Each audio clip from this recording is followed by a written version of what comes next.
Okay, we'll call the meeting back to order. We'll move on to 21D litigation report. David Newton. Thank you, Mr. Chairman. You guys, I believe, have a copy of the litigation report in your packet. I'm happy to answer any questions. I don't really have any updates over and above what's contained in the document, but I'm happy to answer any questions. The only thing I have to say is we'll try to do our best not to add to that. So, anybody else have anything on the litigation report? Seeing none, we'll move on. Donations report, item E.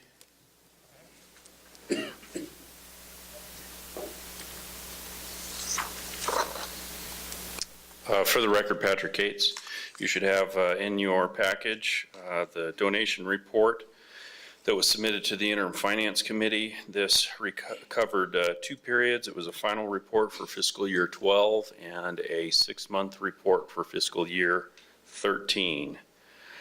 In fiscal year 12, we collected $530,000 in donations, as compared to the year before we collected $360,000. So a substantial increase in fiscal year 12. This is the first year that we had the Wildlife Trust Fund, which was a new creation in the legislature that separates all of our gift funds into a separate fund, doesn't commingle them with the general fund. And I know a lot of donors have expressed confidence in that and in donating money to us as a state agency without it being gobbled up in our general fund budget. So I just wanted to point that out. Be happy to answer any questions you have on the report. We did have a considerable spike, but some of that in response to the Governor's Sage Grouse Committee spring and summer, and we used that account. I know the cattlemen's, the mining industry, power company. That was part of it, yes. Okay. Do you know how much total that was for the Governor's Sage Grouse Council? It's like in the details. I don't remember off the top of my head. Yeah, okay. But that was part of it. I see 24,000 in fiscal year 12. All right. Okay, anybody else have any questions on the donation report? Seeing none, we'll move on to item F, budget overview. Patrick? I'll be very brief on this item. I handed out a budget presentation, and there's some on the back table for the public, that we gave. It was a pre-session budget hearing that we gave to Legislative Commission Budget Subcommittee, which is basically the 2 money committees of the legislature. We gave that presentation on January 29th. This was sent out electronically at that time to all the commissioners and the cabs, so this should be familiar to people. I wasn't going to go through this for the sake of time. The commission has already reviewed what we put in our budget request. I can tell you just very briefly that what changed between what we submitted as an agency and what the governor supported was pretty straightforward. He supported all the requests that we had in our budget with one exception, and that was urban bear management, bear aware. We had a request for about $250,000 in general fund for urban bear management in the bear aware program. That would have shifted some of the costs for game wardens and biologists for responding to urban bears from sportsman dollars to general fund. It also provided additional funds for the Bear Aware program for some more advertising, creation of a feature-length professional video to educate people up in Tahoe about being bear aware. I know when we submitted it, we had discussions with the governor's office about it. Conceptually, they liked that and supported us putting that forward. But when it got down in the budget office to balancing the budget with a limited amount of general funds, they just couldn't fit this in the cap, and so it got cut. Other than that, everything that we submitted was included in the governor's budget.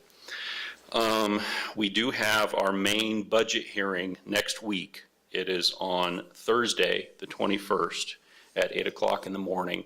That is before the Natural Resources Subcommittee of the Assembly Ways and Means Senate Finance Committee, and that's our one really big budget hearing of the year. So if anybody wants to watch that, you can watch it on the internet, or you can come down to the committee.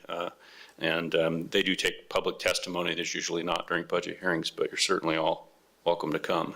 And that's all I have. I'll be happy to answer any questions. Any questions? Seeing none, we'll move on to item 21G, Public Lands Committee, Commissioner Jeremy Drew. All right, the Public Lands Committee met right here Thursday afternoon at 3:30. We touched a little bit on some of the wild horse update that was provided by the BLM, so I'm not going to go back through that. And I'll probably rely on my other committee members, and I think Mr. Siegel left. But any of the staff can comment on any of the items that got brought up as well.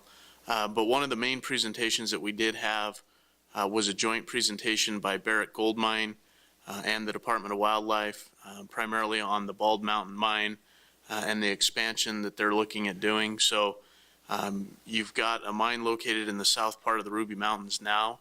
Primarily, most of the operations are on the western side of the range.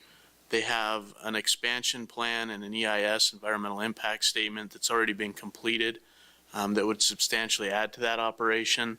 And it'd start kind of expanding on that west side, but also start moving on to the east side of the range. And then they're considering right now another EIS for which a plan of operations has been submitted to BLM to further expand the operations.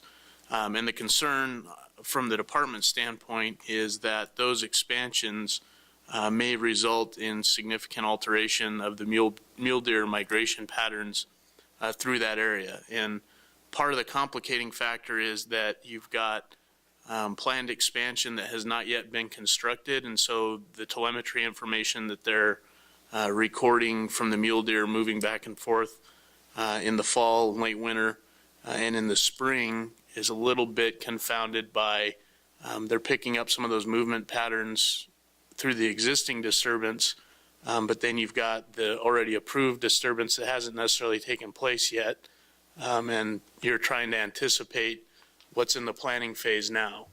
And so it's kind of a complicated deal. They have been working with Barrick to try and radio collar deer and satellite collar mule deer to try and figure out better what those migration patterns are. They showed us some of the maps, which were very interesting, and I'll work with staff to see if we can't get some of those PowerPoint presentations put up on the committee's website. Essentially, what the department did in working with Barrick is they identified information from other western states, some internal information, best available science and studies in terms of what was best for trying to maintain some connectivity in mule deer migration corridors through that project. And they had a list of criteria, and I'm not going to remember it all off the top of my head, but the department had identified several corridors on either side of the mountain range, minimum width that they tried to keep those corridors. They tried to keep corridors that were undisturbed and kind of were continuous through time. So it wouldn't be a corridor that 1 year or say a series of 10 years is here, and then someone digs a pit, backfills the pit, and so it kind of shifts over time. So they essentially brought that to Barrick, and they were able to kind of talk back and forth over the span of, it sounds like, about 5.5, 6 months, and come up with a consensus approach and a consensus alternative to the environmental impact statement that I believe they're going to call the resource alternative, which does have some of the NDOW criteria incorporated into it, but not all of the criteria. It really is it sounds like a compromise type alternative, I guess you would say. So the alternative, the EIS is in process. It sounds like the Ely BLM is processing it. They will have, it sounds like, the proposed plan of development by Barrick as one alternative in the EIS. They'll have another alternative, it sounds like, that they've committed to that will be the resource alternative, which is kind of this compromised alternative And the committee did assign Paul Dixon, if he's still here, to keep an eye on that, keep track of when that comes out, and coordinate with staff on maybe putting some recommendations together for the committee when the time is appropriate to look at and maybe comment to the draft environmental impact statement. So I'd turn it over to other committee members if they had any comments, including Mr. Dixon.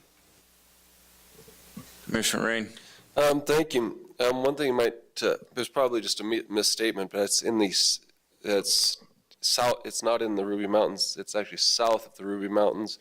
It would be in the north piece of the White Pine Range, kind of extension of it, a place called Bald Mountain. It's been called Bald Mountain for a reason because not a lot been grown up there since long before the mine ever existed. Mine's actually been active for well in excess of 40 years. I mean, and long before that, it was mined. It's one of those places. The mine, the only real piece that's actually on the west side is the main offices. They've got a couple pits there, but you know, it's one of these complexes that there's been pits and old pits, and lots of times they're going back and they're creating disturbance, but they're mining out their old pits, you know, take a little pit and turn it into a big pit. And one interesting thing that I noticed when I started thinking about the mapping, that they're showing a lot of this new disturbance. A lot of it's not even new. They're just going back where old mines used to be, and they're, you know, redoing it. And a lot of that stuff, you know, where the old mining went when that thing was originally started, there was no reclamation. And so they're going in and tearing up that stuff that was never reclaimed to begin with, and, you know, looking at, well, maybe when it's done, it might be better than it was when they started. It's hard to say. I do know that this is a huge project and has a lot of financial implications, especially to White Pine County where this project is located. And the vast majority, as they said, was 80% of the people that work there live in Elko County. Somewhere in the realm of 5-ish% live in Eureka County, and the other remaining portion lives in White Pine County. And it is really way out in the hinterlands. Good location for mine as far as many things. And it is significantly south of where the main deer populations live in the Ruby Mountains, because you know, it's significantly south of Overland Pass, which is the southernmost piece of the Ruby Mountains. Pass, I should say, separating the Ruby Mountains from the mountains south of it. And, you know, one thing I have seen through that presentation, also through that mine in general, has really been a positive thing, and just the mining company, I should say, is that they have really done some really good work in many places with their reclamation. As far as I've seen, like there actually is a mine within 3 miles of Eureka, and that mine really has been doing some amazing stuff with reclamation, and it looks like hopefully they're going to be continuing that with this. I know there was a lot of concern amongst the committee and a few members of the audience about these corridors, and you know, it's a pimple on an immense landscape, and there is nothing else in that area. And I think that when one really takes a look at it, even with the entire scope of the mine, which is really a bunch of segmented little pieces that are going in over time, we'll find that it will have very little effect as far as anything that we can see on mule deer. There just doesn't seem to be much in there. In that place, the actual location has never been, as far as I've ever seen from any documentation, your habitat that's anything more than a transitional range where they're moving through it. And the valleys on either side, especially the mountains immediately to the eastern side of there, and the low hills are indeed a primary path for the transition of wildlife through that area. And they're just barely touching on the edge of those hills. So it's probably a pretty good location. It seems like they're being as environmentally responsible as possible. And also, one needs to take into account, of course, in these type projects, I was looking at their numbers, well in excess of $2 billion in gold last year, and that was nowhere near the height of their, project. They're doing a lot of good for the state of Nevada economically. And before anybody, starts bashing on too much on a political thing, of course, you need to talk to the political winds that bosses that exist, shall we say, on those issues. But as far as wildlife, I don't think it's a real main issue, and they do seem to be cooperating rather well. Thank you. Yeah, just to clarify, the concern is it's a migration concern. It's not a year-round habitat concern. It's a migration concern from the deer coming out of the central and southern portions of the Ruby Mountains and moving south, some as far south as beyond Highway 50. So if you do look at some of the satellite collars that collect data on an hourly basis, you will see some of those deer have made a pretty much a straight line, and then they hit some of the existing development, and it kind of looks like a spaghetti pattern when you look at the map, picking up the hourly data, and then once they get beyond it, they move kind of in a straight line fashion again. So I think it might be a little bit misleading to say that there's, no concerns or that maybe the concerns are overrated. I would agree that we need to continue to look at the data and look at the EIS and stay apprised of the situation. Dr. Dixon, you're on the committee, so I let you speak. This isn't public comment period. You're on the But I committee. understand that. For the record, Paul Dixon, a member of the Public Lands Committee. Just wanted to correct a couple of statements that Mr. Raines made, which is they mined 161,000 ounces of gold. Do the math at even $2,000 an ounce, which they didn't sell it at. That's not $2 billion, guys. Mr. Raines also has a business which benefits from that mine being there, and I think a lot of his statements he should either publicly disclose that or say that to the public here that he benefits. So a lot of his statements, in my viewpoint, can be jaded. I have a PhD in economic geology, and I am going to go up and visit the mine here in the next month and a half as part of the committee thing and look around. I want to understand, when you look at a map, you don't feel the topography. You don't understand when they neck things down, what it means to neck something down. You don't understand how big the haul roads are. And to be honest with you, when he said they go back in and they rework old pits, it all has to do with the price of gold. And what's ore today at $1,500 an ounce, plus or minus 50, is a pit size of X, which is a lot smaller than they showed on their maps. Their maps are based on a pit size with a much higher gold price. And so right now, what they're showing you is a maximum extent that they would like to expand that mine, assuming that gold gets up over $2,000 an ounce again. My guess is that we could probably work with them, understanding the corridors and understanding the environment there, in a realistic estimate of what the gold reserves are there that are mineable based on economics. And that's what I think we should work for and try to get something that's good for the wildlife. And to hear Mr. Raines, who's talked about predators in when he was on as a deputy chair and chair of the commission, to sit here and say that a gold mine in a migration corridor has no impact on the deer population just aghast me. And it should aghast everybody here on the public and on the board, that our largest deer population and a large chunk of it that migrates, he would say, I don't care about, because there's an economic future there that's more important than our deerhood, is what he's telling us. Thank you. Commissioner Rain. Well, I find it, that's laughable and sick even to be saying, oh, you're doing that for your private gain. Hold on, give me a break. Somewhere in the realm of, 15 or 20 employees maybe in the Eureka area. Oh yeah, we'll call that a major cha-ching. Come on, that's a joke. Well, so come on, get over that already. Yes, there's probably 15 or 20, give or take. I don't know, I haven't counted employees that work in the area, and oh yeah, I'm sure they probably, half of them, most of them shop at Walmart too, so. Oh, I don't own that, by the way. But this is not extremely porous area, and that migration extends in a huge, wide pattern, and that will be explained by the data. And this is a pimple in the middle of that pattern. And I think that was explained with pretty good detail, and with further examination of the data, one will come to find that. And, everything is important. And these mule deer in here, to see that they're actually impacted, didn't see anything. And that was one nice thing to see that presentation. It didn't show that there was likely much of a impact. And it'll be interesting to see what the IS has to say about that.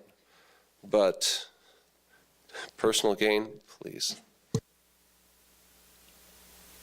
I'm going to make a statement, and I'll let you go, Commissioner Drew. I went to the meeting, I attended the meeting, and one of my biggest concerns with the project was brought up in public comment, and that was we're collecting data now through satellite collars on mule deer, and we're watching their patterns.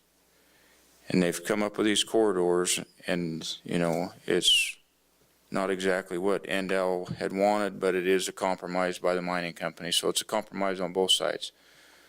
But we have 25% of our deer in the state of Nevada living north of this mine in the summertime. In the wintertime, they have to get someplace. If the mine and the biology estimates are wrong, and we start seeing a significant impact on that mule deer herd, what do we do then?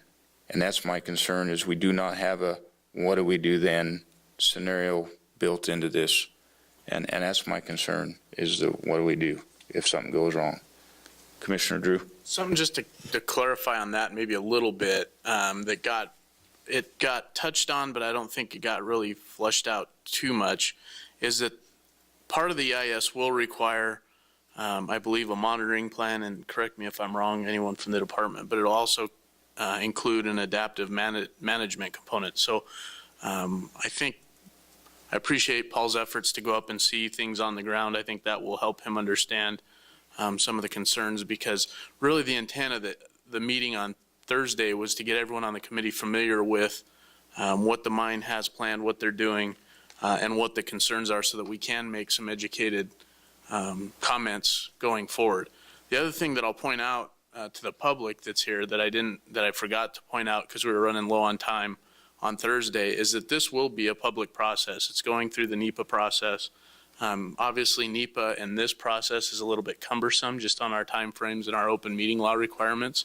So there's nothing to prohibit anyone from the audience or anyone from the public on following this themselves and providing comments directly to the process. In fact, I would encourage it, because it's going to be much more streamlined going directly through the BLM process than it is coming through us. So my intent was to get the committee educated on the project and the concerns, and I think we met that objective. So, Thank you. Anybody else have anything?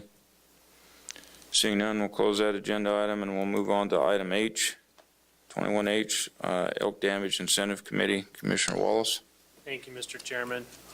The Elk Damage Committee met on the 5th of March, and we did it as a teleconference call. We had myself and Commissioner Morai and Corey Lytle on the phone, and we had the department go over some of the elk damage fund status, and as of July 2012, we had $535,000 approximately in the elk damage fund. And there were several projects that were still yet to be completed or to be started that were going to amount to approximately $125,000, with quite a few that we're looking at as future projects that are going to be quite expensive. We've got quite a few haystack yards up in the Area 6 area that we're having some issues with.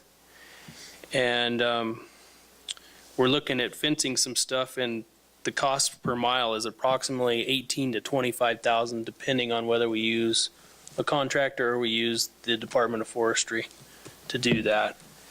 And so there's some significant expenses that we're looking at potentially in this coming year. And to help with some of these problems, we also were talking about, Ken Gray brought forward he called it a voucher system. And what I've got is, we didn't make any decisions per se. We had a discussion on it, and we're going to have, the department's going to send out to the cabs what we've talked about. And I'd like to see the cabs discuss that and have something to bring forth to us. We're going to try and have a meeting in conjunction with the May Commission meeting, so that we can discuss this a little further and get it out there for people to look at. But in short, it provides NDOW, I'm going to read this right off of what they presented us, provides NDOW with an expedient process to allow the harvest of problem elk on private lands. The system would allow the Department of Wildlife to designate private landowners to distribute elk tag vouchers to hunters of their choosing to harvest elk quickly after elk arrive on their private lands. This program would provide NDOW with one more avenue to deal with private land elk issues, and it would be a cow elk only. That's all it would deal with, and it just allows the ranchers an opportunity, because right now, in order to get anything done, we could be weeks down the road to get somebody out there to take care of the problem, or if we could address it initially, it might be a better tool. So that's just something we're putting out there to the cabs for you guys to look at. We also discussed the elk incentive program and making it so that those tags would be valid for archery, muzzleloader, and any legal weapon. Because right now, when they get the tag, they have to choose immediately what they're choosing, what they're going to use. And that might make it a little more user-friendly. So we were going to talk to Chairman Rob about his TAC committee, if that was an issue that they were going to deal with. But then I've since learned that they've kind of pushed that towards the elk damage committee to deal with. Yes. So in order to do that, it's a NAC change, I believe it was. So to try and stay away from doing this whole process twice, if we can wait till after July, it won't be a temporary reg that we'll have to revisit again and maybe kind of save us some time in the process there of only dealing with it one time. Okay. And do you have anything else to add to that, Pete? Yeah, I think you've pretty well summed up the meeting. Basically, what initiated the meeting is the expansion of the elk herds in Nevada, and some problems have arisen that maybe weren't as big of issues a few years back. And with these issues, we had Mike Cox and Maureen and Larry, and who else was there from the department? Anyway, they kind of gave us a report of the background of the elk mitigation fund, and what has happened normally is that the money is collected from the fees of the applicants to go into this fund to address damage problems. And the fund, generally, the trend of it has been it's built up, and then corrections were made. And I have to say that the department has been excellent on addressing these issues, such as fencing projects.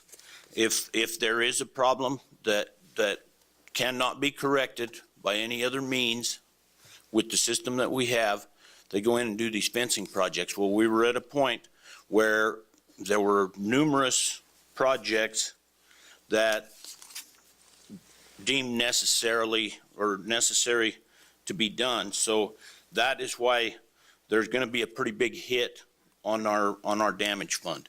Along with that is the voucher system that the department came up with, and this may provide another tool to address these issues. Staff is going to draft this stuff up, and the thing that I think Commissioner Wallace already was pretty clear on is that this is going to go out when we see what they've produced. This will go out to the public, and we're in no major hurry to rush through this thing and get something passed that's not right. And so we want to get it right, and if it requires that we have another committee meeting after we see this stuff and make additional changes, we'll do so. But I think that pretty well sums up what we discussed and the content of our meeting. If anybody has any questions, I'm sure Commissioner Wallace or I. Corey's not here. Corey Lytle was another committee member that was there. Any other questions by anybody on the commission? Seeing none, we'll close that agenda item. Move on to item number 22, 2014-2015 commission meeting schedules. Did everybody have their list?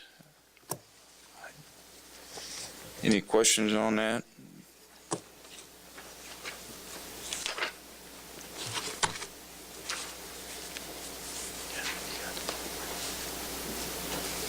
Yes, Commissioner McNitch.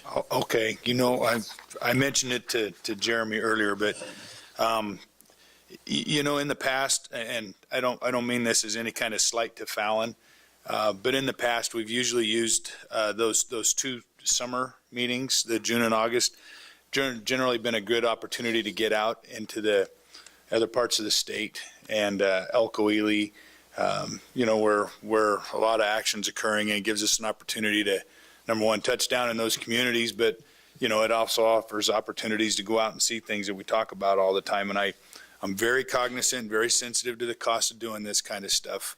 But at the same time, I don't know that it always results in much more than going back and forth to Vegas. And I would certainly like to see a couple of, since we're meeting in Fallon this year, maybe over the next couple of years, getting out into Elko and Ely again. Right now, it'd be a long time before we got back out to those places, and they just seem to be, I don't know, just seems like there's value in hitting those once in a while. My only comment is I really appreciate seeing Tonopah on the list. I think it was one of Commissioner McNinch's first meetings, and that was It was my years ago. second, and we haven't been back since, but Commissioner Wallace really appreciate that too. still 100 miles for him. Yeah, just a couple of comments.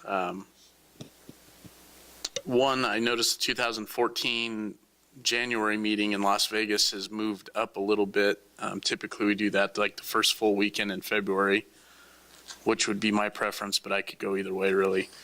The other one that concerned me a little bit, just with the tight turnaround, was the August 8th and 9th in Fallon, and then turning around September 12th and 13th, which might be tight for staff. So maybe we look at moving that earlier, a week earlier, maybe like August 1st and 2nd, just to allow a little more time there. And then I noticed we also moved our, what is traditionally, I think, a December meeting up into November before Thanksgiving. So. I have the whole calendar for 2014. Maureen? Maureen Hollinger, Nevada Department of Wildlife. The only thing about moving the August one is you might need to find out when the flyway meeting is, because usually the biologists come in with their federal requirements at that meeting. So if you move it too far forward into August, he might not have that information. Correct. That's why we usually hold the one in Fallon, because it is waterfowl related, so.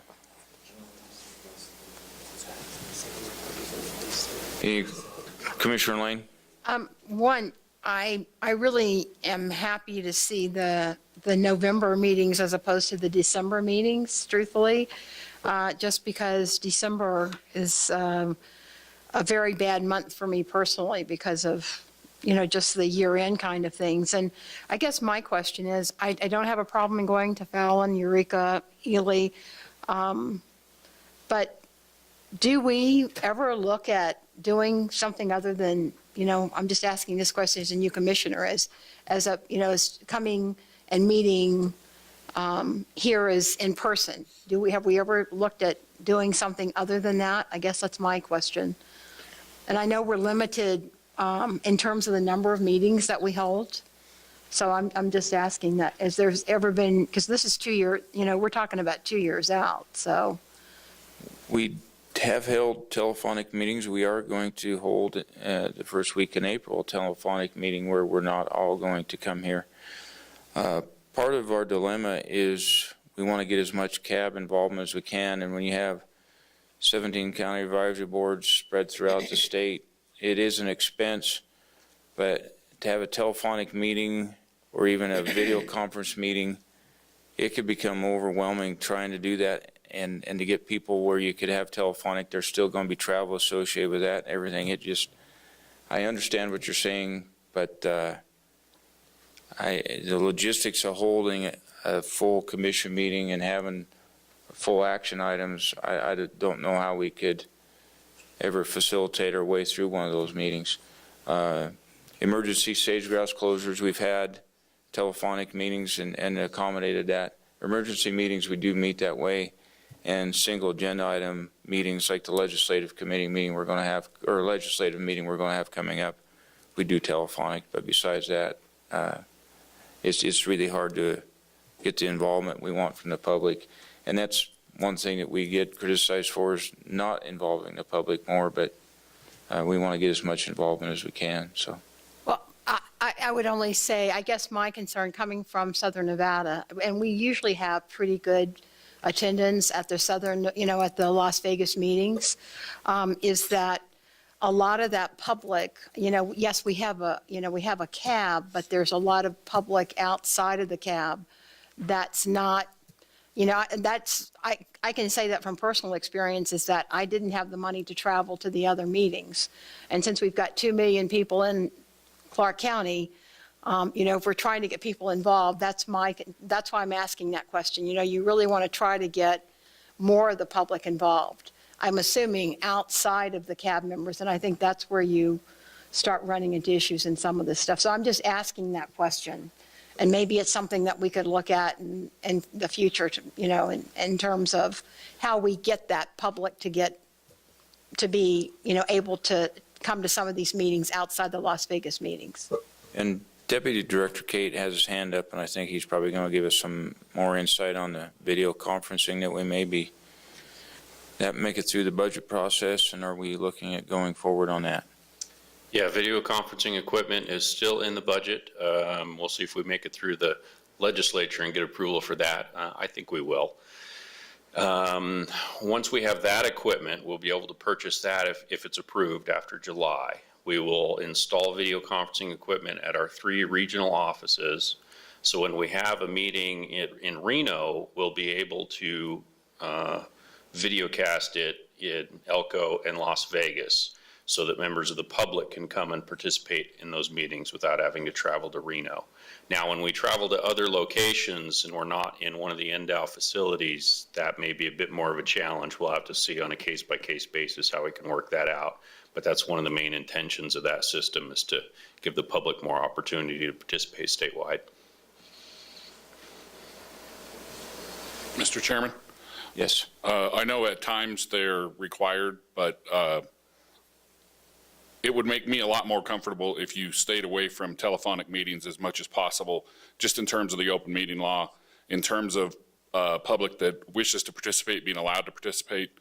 You guys get more public participation than most commissions, and telephonic meetings are very hard for members of the public to know when it's their turn to speak and when it's not. And to have them not speaking over one another, there's all sorts of problems with telephonic meetings with the amount of public participation that you get. And that's, I don't know how, as the chairman, I would facilitate that meeting. I really don't. I mean, we've done it with committee meetings, and you have to have a roll call vote. It just, you could turn a 2-hour meeting into a 6-hour fiasco. So, That's Commissioner Rain?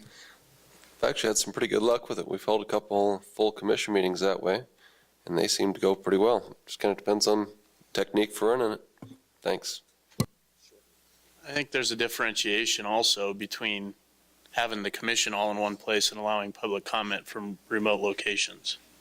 And I think, Ms. Lane, that's kind of what you were talking about. And so I'm kind of excited about the video equipment. Might make things easier on folks, so.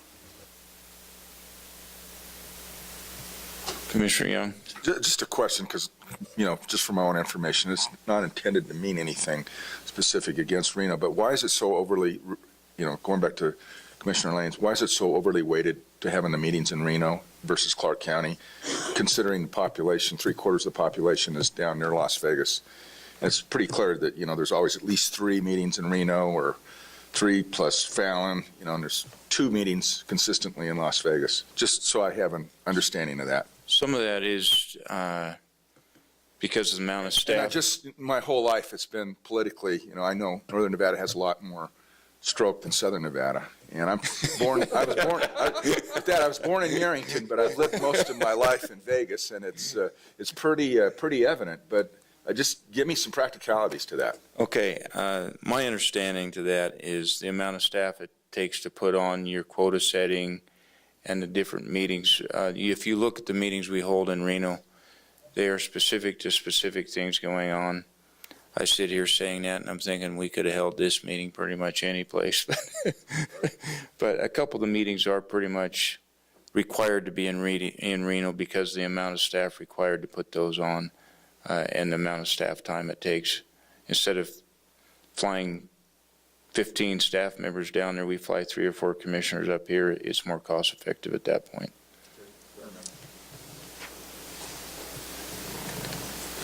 Any other comments? Mr. Chairman, just in response to Commissioner Drew's comment, my comments regarding staying away from meetings only apply to telephonic meetings, not to video conference meetings. Those are completely different. That's much easier for you to run efficiently. Telephonic meetings are a different animal.